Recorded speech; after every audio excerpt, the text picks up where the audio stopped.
Welcome back to another vlog from the squad.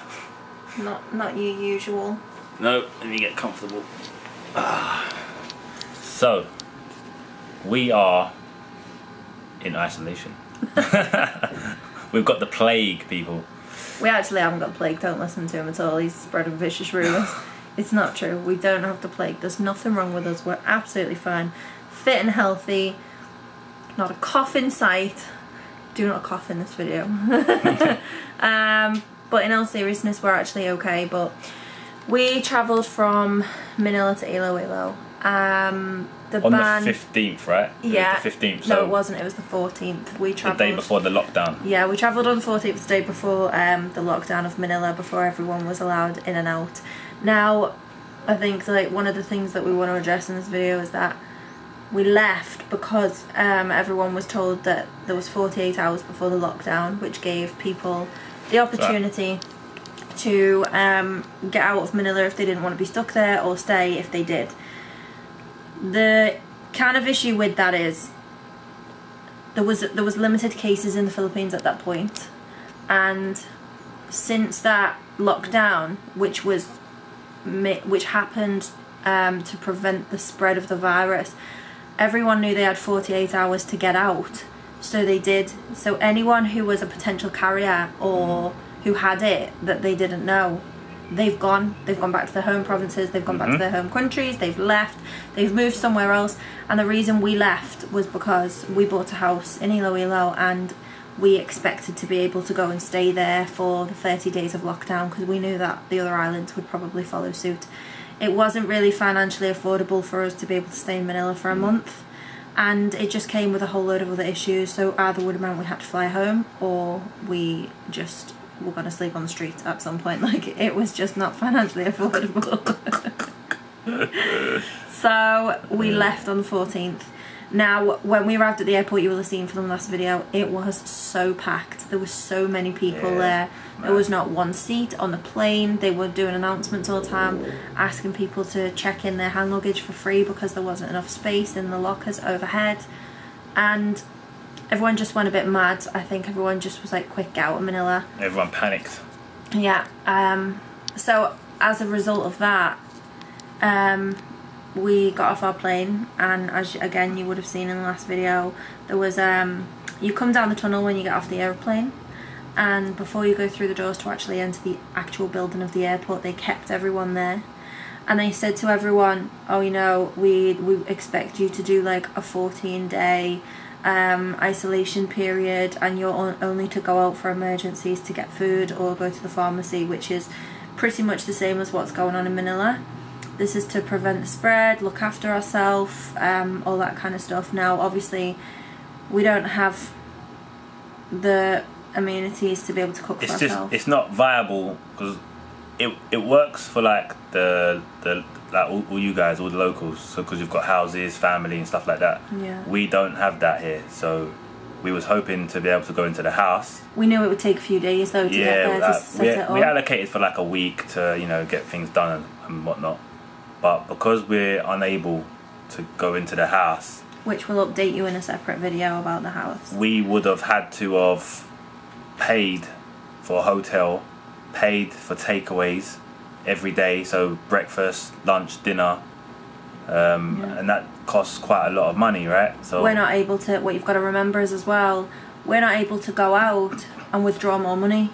So we've got money sitting in Palawan we can't even get. So, like, it's one of them situations where like God. It wasn't thought through on the tourist sector. Yeah.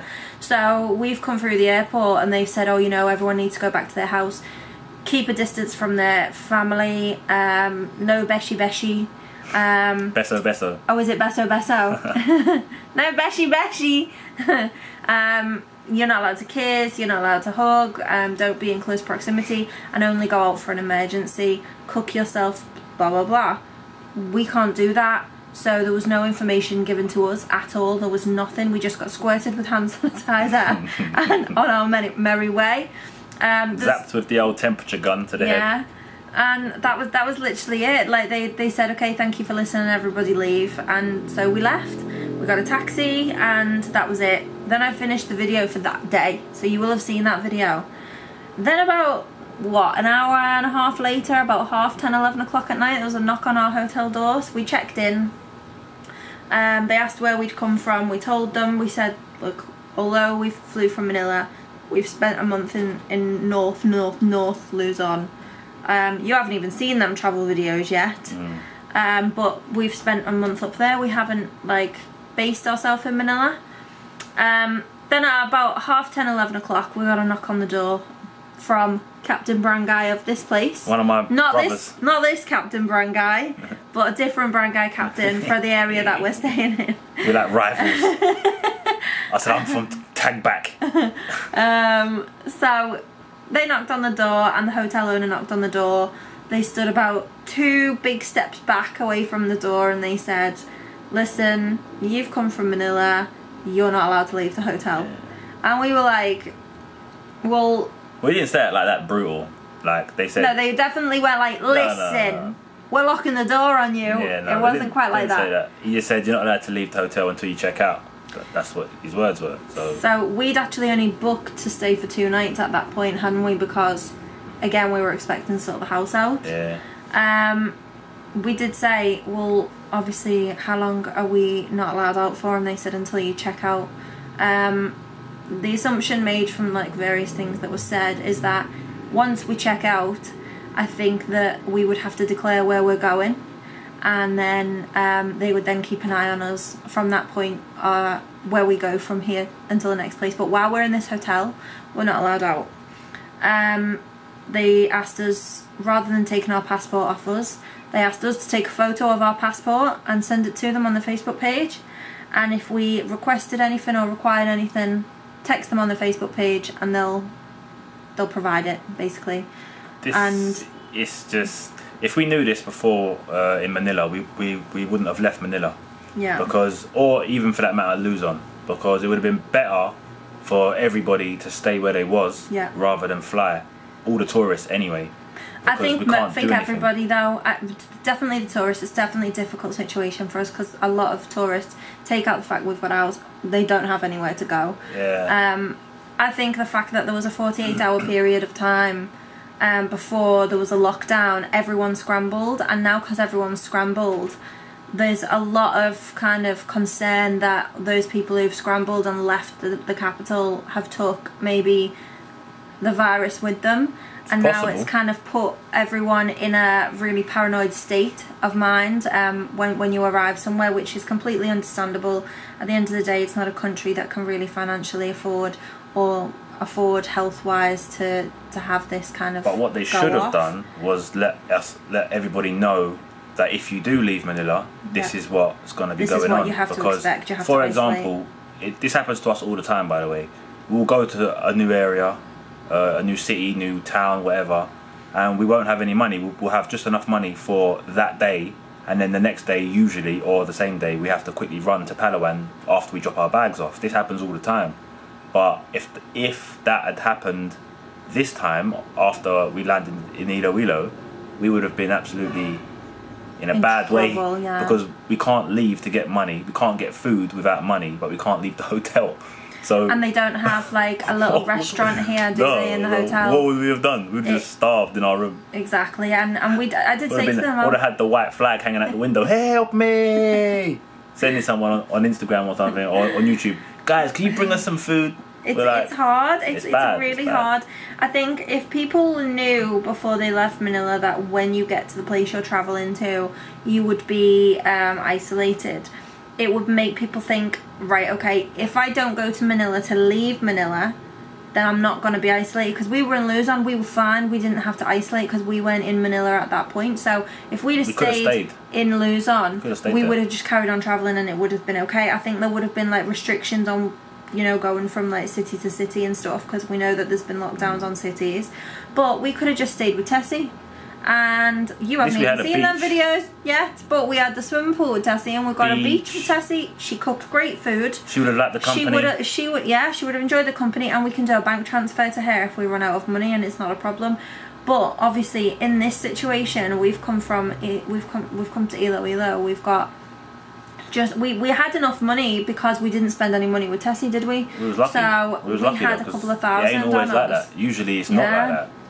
We had a couple of thousand on us because we didn't spend a lot of money when we were with Tessie, and we've arrived and it's kept us going. And what you've got to remember is when you're getting takeaways, your food costs a lot more than if you're going to eat out in we had a cracking shakies yesterday. It was unbelievable. We had the apple crumble pizza. It was delicious. Man, but like that was what, 800? 885. So that's like 900 for one meal, right? Yeah. And we're eating breakfast. Sometimes we have to skip lunch because it's just going to be too expensive. And we've got to pay the room on top of that. Because we've got to pay in cash for the room, yeah. We booked it on Agoda, but Agoda didn't actually take the payment. We have to pay at the hotel. So we're paying for our room and our food out of the money that we've got. And we have to ration the money because obviously we can't go out to get our money out. So it's a bit of a predicament. It's a stressful situation. Been here for a couple of days. We've... Like, if you see our community post, you'll see I've sunbathed out the window, and like we've played Candy Crush and we've discussed the same thing. An absolute amount of YouTube videos you would not believe, and the internet's bad here as well. So I wish, if like for example, right, this is what would have been nice if we was told what was going to happen when we arrived at ILOILO and we still decided to come. We would have been better prepared. We could have possibly decided or not decided to have a better hotel with a swimming pool, so at least you can maybe go out to the pool. We've seen a lot of places have said, even in England and in America, we've been watching like videos and stuff, and they've said if you're in isolation you can still walk about your house. If you're in obviously quarantine, that's different, but when you're in self-isolation you can walk about your house. You're not allowed out of the front gates of your property. So I'm assuming it would be the same if we're in a hotel, because we know people who are in Cebu at the moment. Well, they've already said that we can actually go to the front desk area and sit there if we want. But so we've been literally like, they're terrified. Yeah, they don't want to go near us. They think we've got the plague. So. Yeah, like for example, yesterday we were told by the owner, you're allowed to go to reception and sit there, just don't leave the hotel. So yesterday, we haven't done that though, have we? We've stayed in our room the whole time. We've got a little box room. Yeah, and we've stayed in it the whole time. It's tiny. Because I went out to reception to say, can I have some bags to change the bin? And the woman as I walked towards her, she told me to stop and not to come any closer, and then asked me what I needed. And she was nice, really kind. Like she wasn't rude. She just asked me can you stop? And then obviously I asked what I needed, and she said, yeah, if you put the bags of rubbish outside your door, I'll collect them, and when I collect them I'll leave a bag outside your door for you to come and take, and then change your bin bags. So it's all precaution. Absolutely understand it. Makes complete sense, especially given kind of the financial status of most of the people in the country. It does make sense. They just should have told us. But officials should have mentioned to tourists, listen, if you're gonna leave Manila, this is what you've got to expect on the other side. You will have to isolate, which then would have given people the opportunity to book an accommodation that was affordable, yet decent Wi-Fi and food around. Keep you entertained, basically. Get enough money in Manila to come over with, and just it would have made just our general life things, a lot you know what easier. I mean? It's just been difficult. General stuff. So yeah, we just wanted to let any other foreigners that are here travelling. Some people are going to be in trouble, like on holidays where they can't get back and stuff. I've got friends who are in Cebu at the moment who are stuck from Australia. Yeah, it's bad, man. So just wanted to let all the foreigners that might be trying to like get home or whatever, let them know that it's not just them. This is happening in ILOILO as well, and there's actually no confirmed cases in ILOILO either. Yeah, ILOILO. So it's one of the safest places. So I think it's happening everywhere, all over the Philippines. Everywhere, one by one, is closing down. They're going on lockdown one by one. So I don't know. You haven't got a lot of time basically to get out of the country. That's for sure. That's another thing actually, with regards to getting out of the country. We've spoke to a lot of people. We've thought about it in a lot of different ways. Stop picking your toes, you tramp. Got ya. I'm not picking my toes. Stop picking them crusty things. As you were. Ooh, get that thing out of here. Anyway. This is what happens when you've been looking at four walls for like however many days. Isolation. Oh, get out. In all seriousness, if you're thinking about like your situation, obviously like we've got property over here, our situation is a lot different to many other people in the Philippines, but as of this moment our predicament is not that different because we're still in a hotel. However, for all the people thinking, oh, you know, I'm just gonna stay here, I get time off work, it's amazing. I've got a lot of friends who work in you know, they work on flights and planes and for airlines, and a lot of them are saying that they're losing their jobs, that they're lessening flights because obviously nobody's flying anywhere. This is affecting the tourism industry, not just in the Philippines but all over the world. Countries are locking their doors, and at the end of the day, the longer you stay here, it's something just to consider, the longer you stay here, the less likely you are chance to you've be able got to go back to your own country. To go home. So if you have like limited funds, limited places to stay, limited access to money, a certain time off your job, then maybe reconsider staying in paradise, because you'd rather stay in paradise and be locked in there than go home to your own country, which we completely agree with, by the way.